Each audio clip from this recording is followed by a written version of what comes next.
daugiau bendravo mama turbūt mano, nes aš dar, kaip sakau, buvau dar turbūt 9 klasiai, tai buvau per jaunas, bet be abejo mes čia pažinojom ir aš dar mažas atsimenu amžinatilsį Mašalą, man turbūt buvo gal kokie 5-6 metai, kai sesė iš tuometinės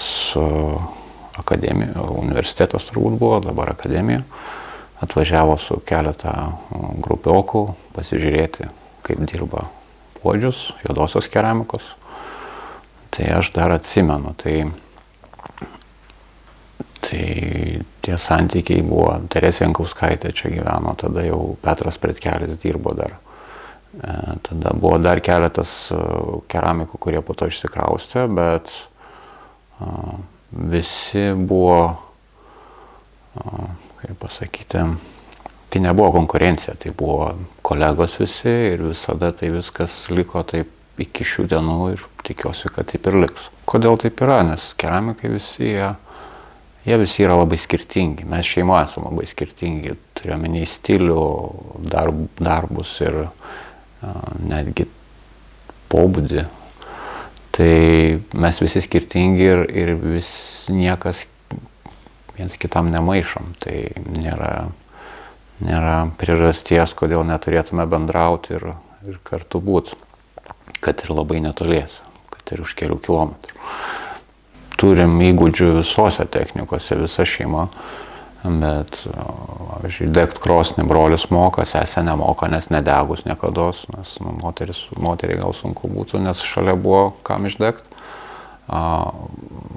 Mama gal ir sugebėtų tai, bet jau mama amžiuje yra ir to niekados nedarė, bet visi mes galim bet kada daryti, apsikeisti vietomis, taip galiu aš pasakyti. Be abejo, ne stiliaus atžvilgių, bet technikos.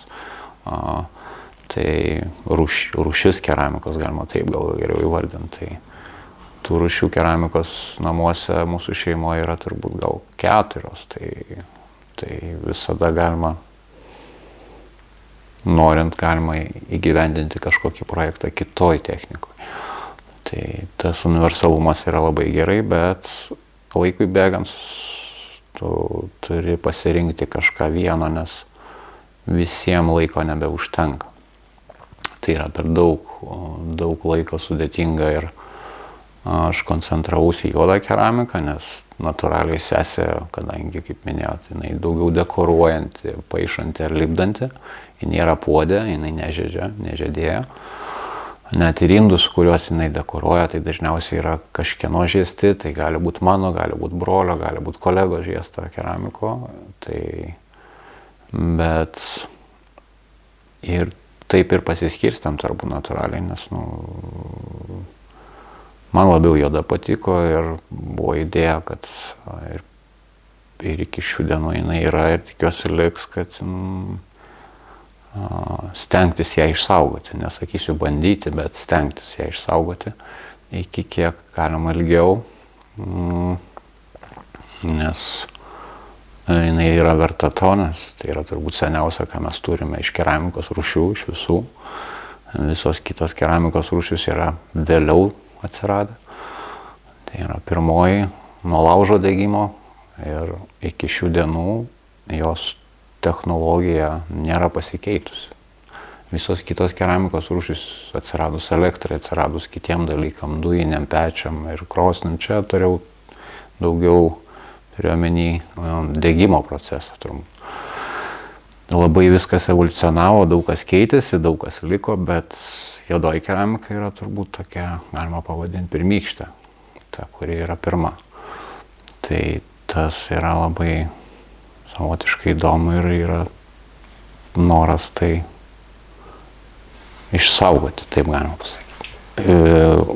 Vienas iš brolių Urvikių atsikėlė į Merkinę, nes tuo metu jis Viekšniuose buvo, čia Žemaitija Viekšniai, man atrodo, tai ten buvo 6 puodžiai miestelėje, kaip Merkinėje būtų 6 puodžiai. Dabar yra, jeigu skaitant kolegą Petrą, mane ir tetą ir brolių dar, tai 4 yra. Tai Algimantas jau ne Merkinėje, tai galima taip pasakyti.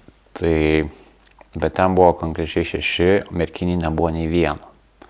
Tai buvo proga, susikurti savo gyvenimą.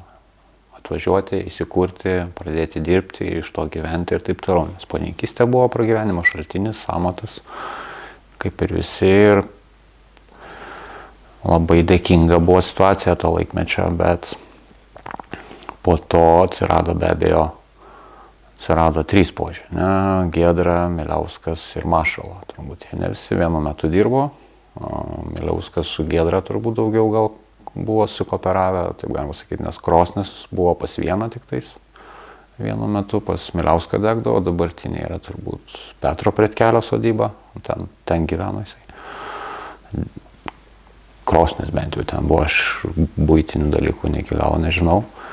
O Mašala, tai netoliese, kur dabar mama su sesė mano gyvena, ten įsikūręs buvo. Tai tas nutrūkimas buvo toksai, turbūt apie 4-5 metus, nelabai neilgas, nes 35 ar 6 Urgis turbūt atsikėlė čia. Ir labai simboliška, nes mes čia kai įsikūrėm, tai jo sodyba yra tiesiai per keliuką va čia. Tas namas yra originalus, kur jo sūnai dar gyvi, dvynukai, tai jie jau yra amžiaus kaip, nežinau, turbūt apie 80 metų jam turėtų būti, jau labai amžiai žmonės. Apie gontrinės, tai va šita gontrinė yra Mašalo ir tai yra unikalu labai. Jūs gal pamatysit, čia yra piršto antspaudas jo. Laukit. Tuoj. Va. Šitoj vietoje va turiu būti. Gan tikrai matomas, aš dabar nežiūriu be akinių, bet va čia turbūt va. Tai yra tas antrinis, kai apvertinėjo puodą, tai yra arba va šito piršto, šitos nebepatogus, šito piršto antspaudas piršto. Ir jinai va yra suraižyta, taip kaip ir minėjau, jinai yra viduj suraižyta, be abejo jinai nusidėvėjus yra, nes jinai naudota apie kokį gerų 15 metų pagal savo paskirtį. Tai bent jau 15 kartų buvo jo įtrinta gontrinė, pienas. Ir čia turbūt tikėtina net ne rankom, ne kažkaip mechaniškai pagaliuku, bet jisai su tų laikų, kadangi naudojo paraloninę kempinę, nes tokių kitokių neturėjo, tai su ta kempinė, kai šlapias molis prasukus, kol žiedžiasi puodas, galima padaryti tokią smulkę faktūrą, kuri po to palengvins trinimą.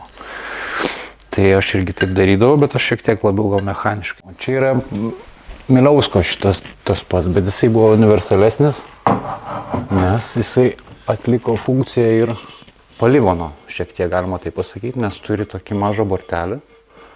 Tai yra tas standumo toks viršūnėlė, bet tai laikydavo tą užrištą skepetaitę, kurio uždengdavo tą. Tai jisai yra plonesnis be abejo, molis yra švaresnis. Mašala dirbdavo iš visiškai žalio molio, jis jo nepūdydavo net beveik, nevalydavo beveik. Kadangi pas jį sklype sodybvietėje, kuris gyveno, yra labai švaraus molio sluoksnis, pakankamai švaraus, bet vis tiek būdavo organikos šiek tiek. Tai ta organika ir ištrupėdavo ilgainiui, va tokie įdubimai atsiranda dėl to, kad tai buvo organika viduje. Atsiradusios tuštumos po to išbyra, o Miliausko labai švarus molis.